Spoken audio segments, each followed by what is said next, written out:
بالکل اسی طریقے سے جو بیٹے کے والدین ہے کہ جن کے ہاں دوسرے کی بیٹی بیاہ کراتی ہے، جس کی بیٹی آپ کے گھر آئی ہے اسے اپنی اولاد کی طرح سمجھے، جس طرح ہماری اپنی اولاد دوسرے کے گھر جاتی ہے، اپنی بیٹی کو ہم بیاہ کے دوسرے گھر بھیجتے ہیں، اپنی اولاد کی طرح اپنی بیٹی کی طرح رکھیں، اور ہماری پوری کوشش ہو کہ ہم گھرانے کو جوڑ کے رکھیں۔ ایک اصول ہے جو مذہبی عام طور پر مذہبی پلیٹ فارم سے کہا جاتا ہے، مگر یہ ایک یونیورسل لا ہے، ایک آفاقی قانون ہے، اس سے آپ جس میدان میں بھی جائیں گے وہاں وہ اپلائی ہوتا ہے۔ وہ یہ ہے کہ آپ جیسا کریں گے ویسا بھریں گے، آپ جیسا بوئیں گے ویسا کاٹیں گے، اور یہ تو ہر جگہ ہونا ہے۔ آپ جو دیں گے وہ حاصل ہوگا۔ اگر ہم نے محبت دی ہے تو ہمیں محبت حاصل ہوگی، اگر ہم نے رسپیکٹ دی ہے ہمیں رسپیکٹ حاصل ہوگی، اگر ہم خیر سگالی کے جذبات دیتے ہیں تو خیر سگالی کے جذبات حاصل ہوتے ہیں، اگر ہم پازیٹیو ہیں تو سامنے سے پازیٹیو رسپانس ملے گا۔ تو اگر ہم پیار اور محبت کی فضا قائم کرنے کی دل سے خواہش مند ہیں تو ہمیں یہ رسپانس ملے گا۔ تو اگر ہم گھر کو اچھی طرح بنانے کی توقع رکھتے ہیں اور اس کے لیے ہم کنٹریبیوٹ کرتے ہیں تو ہمیں وہ رسپانس ہماری اولاد کی طرف سے ملے گا۔ ایک جو پرابلم آتا ہے جو ہے بہت گہرا، میں صرف یہاں سے اشارہ دیتے ہوئے جاؤں گا۔ عام طور پر بیٹے کی ماں شادی کے بعد ایک نفسیاتی دباؤ کے تحت آتی ہے۔ بیٹے کی شادی کے بعد جو بیٹے کی ماں ہے اسے ایک طرح کا پریشر محسوس ہوتا ہے کہ شاید یہ لڑکی جو میرے گھر آئی ہے یہ میرا بیٹا مجھ سے چھین کے لے جائے گی، جس کی وجہ سے جو ایک بہت بڑی وجہ ہے ساس بہو کے درمیان جو ایک نفسیاتی کشمکش ہے۔ ڈاکٹر ممتاز نے کل ایک بہت ہی پاورفل سٹیٹمنٹ دیا تھا جس کو میں انڈورس کرتا ہوں کہ ہماری کمیونٹی بہت سی فیلڈ میں ترقی کر چکی ہے، اکنامک میں، ہاؤسنگ میں، ایجوکیشن میں، مگر ہیومن سائیکولوجی میں ہم نے کام نہیں کیا۔ ہیومن نیچر کی انڈرسٹینڈنگ میں، ایک دوسرے انسان کی مزاج کو سمجھنے میں ہمیں ابھی کافی کام کرنے کی ضرورت ہے، اور اس میدان میں ہم نے پہلا قدم رکھا ہے کہ ہم چیزوں کو سمجھنے کی کوشش کر رہے ہیں کہ یہ انسان کیوں ایسا سوچتا ہے۔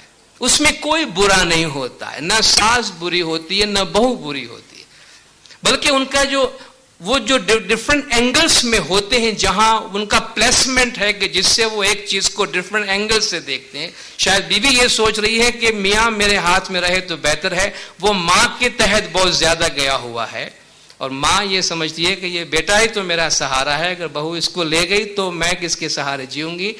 تو ان کے درمیان ایک کشمکش ہوتا ہے، اور بعض اوقات بیٹے کے سامنے چوائس چھوڑ دیا جاتا ہے پیرنٹس کی طرف سے کہ تجھے بیوی چاہیے یا ماں چاہیے۔ یہ بہت ایموشنل سٹیٹمنٹ ہوتا ہے ماں کی طرف سے، تجھے ماں چاہیے یا بیوی چاہیے؟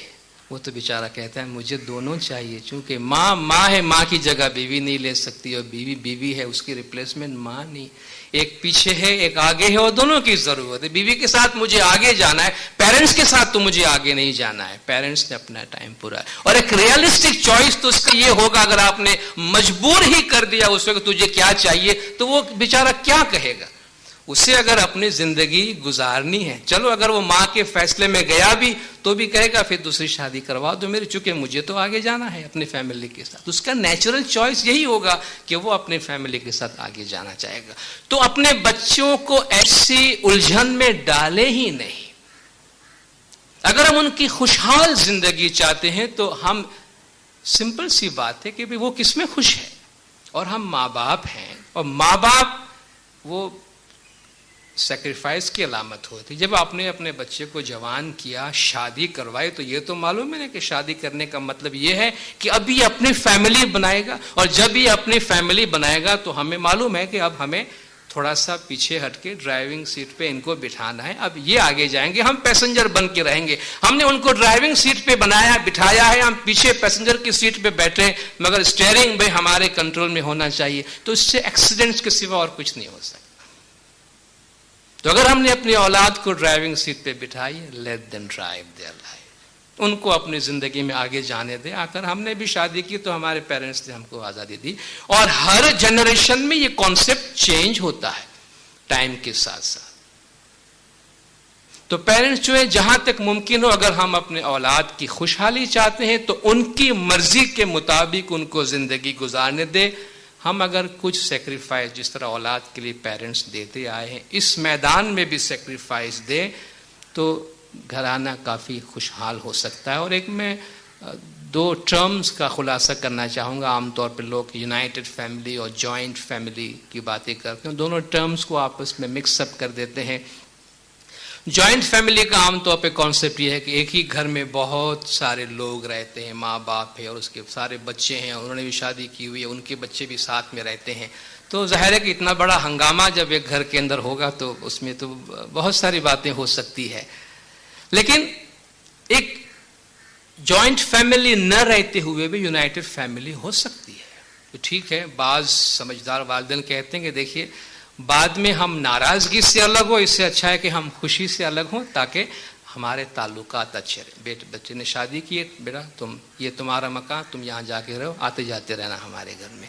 تو وہ اچھے خوشحال تعلقات رہتے. چونکہ دیکھیے جو وقت گزرتا جاتا ہے انڈیویجولزم اور رائٹس کا کانسیپٹ بڑھتا جا رہا ہے.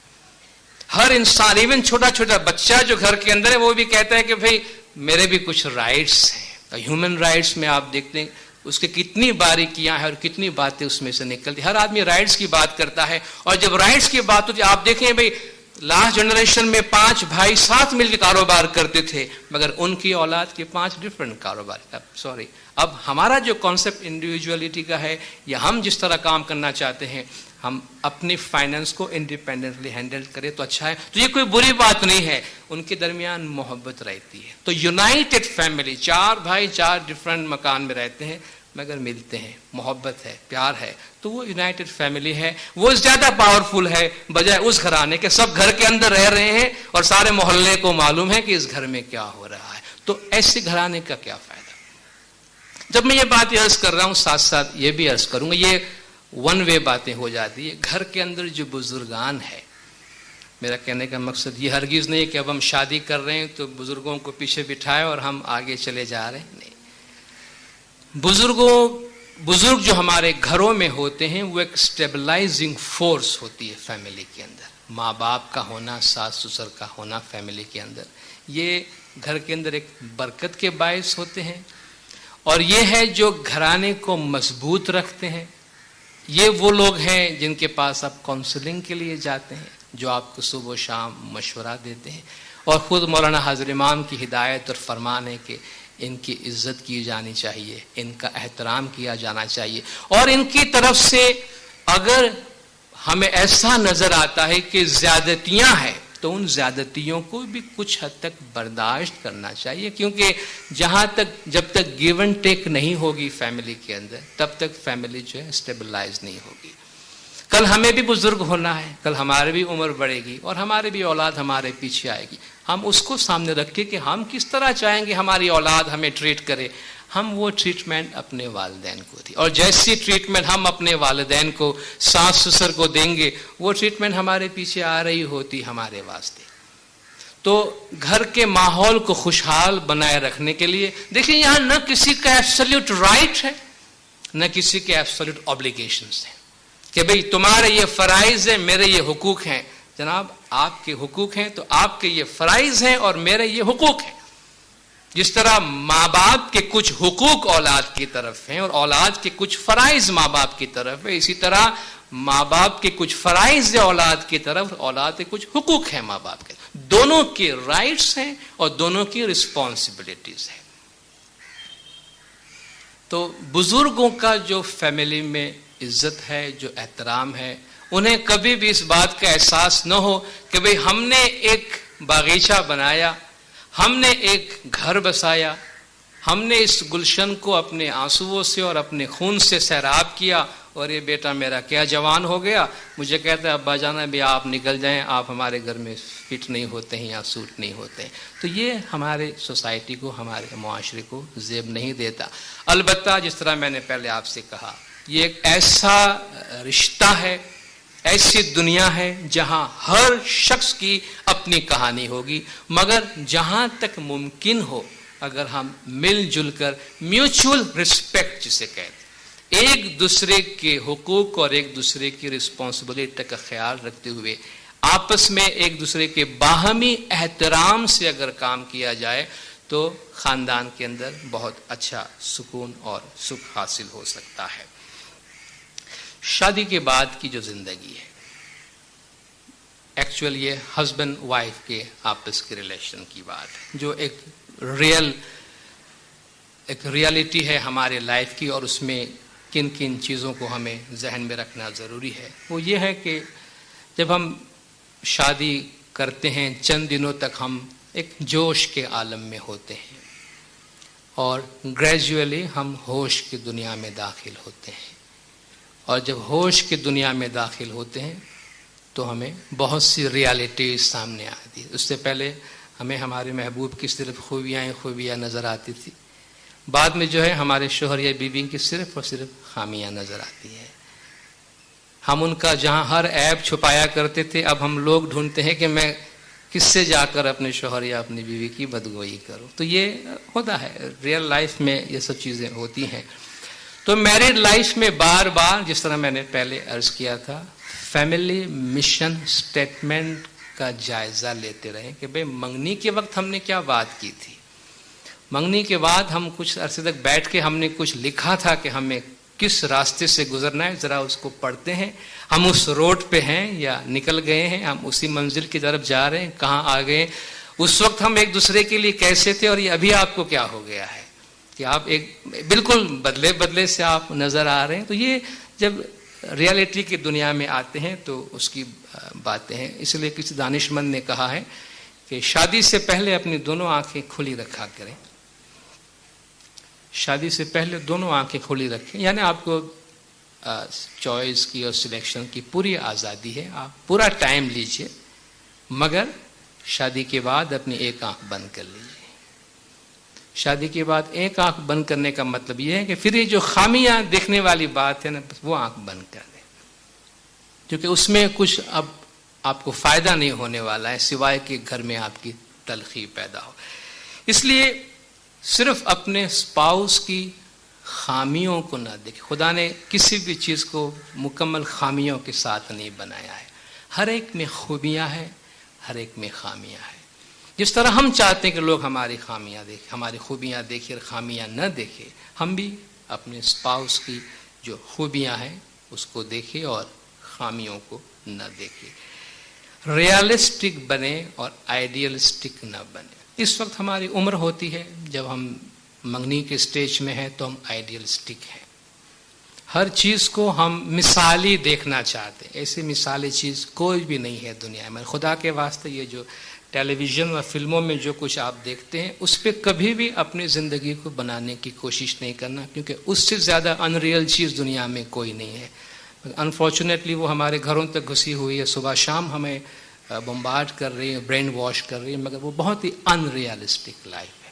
جو حقیقت میں ہے، چونکہ وہ جو کچھ آپ کو اسکرین پہ نظر آ رہا ہے اور جو کچھ ان کی ریئل لائف ہے وہ آپ دیکھیں تو اس میں زمین و آسمان کا فرق آپ کو نظر آئے گا۔ تو ہم جو ریالٹی ہے لائف کی اس کو دیکھیں اور مثالی نہ بنے کہ ہمارا شوہر یا ہماری بیوی ایک مثالی پارٹنر ہونا چاہیے ہمارے لیے۔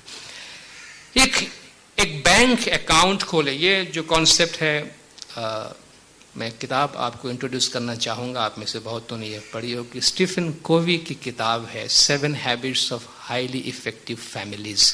اس کی 7 ہیبٹس کی سیریز ہے بہت سی کتابوں کی، جن میں سے ایک یہ کتاب ہے۔ آپ سے میں گزارش کروں گا شادی سے پہلے یہ کتاب پڑھ لیں تاکہ اس میں کچھ ایکسرسائز ہیں وہ کریں۔ 7 habits of highly effective families, Stephen Covey کی یہ کتاب ہے۔ اس نے یہ بات کہی ہے کہ اپنا ایک ایموشنل بینک اکاؤنٹ کھولے، emotional bank account. Bank account میں کیا ہوتا ہے، آپ کچھ ڈپوزٹ کرتے ہیں، آپ کچھ وڈرا کرتے ہیں۔ آپ کے اکاؤنٹ میں اگر ڈپوزٹ زیادہ ہے، وڈراول کم ہے، تو آپ کا اکاؤنٹ کافی اسٹرانگ ہے۔ لیکن اگر آپ کے اکاؤنٹ سے آپ اٹھائے جا رہے ہیں اور ڈپوزٹ کچھ بھی نہیں ہے تو آپ کا اکاؤنٹ سسٹین نہیں کرے گا، آپ کے چیکس باؤنس ہو جائیں گے، بینک والا آپ کو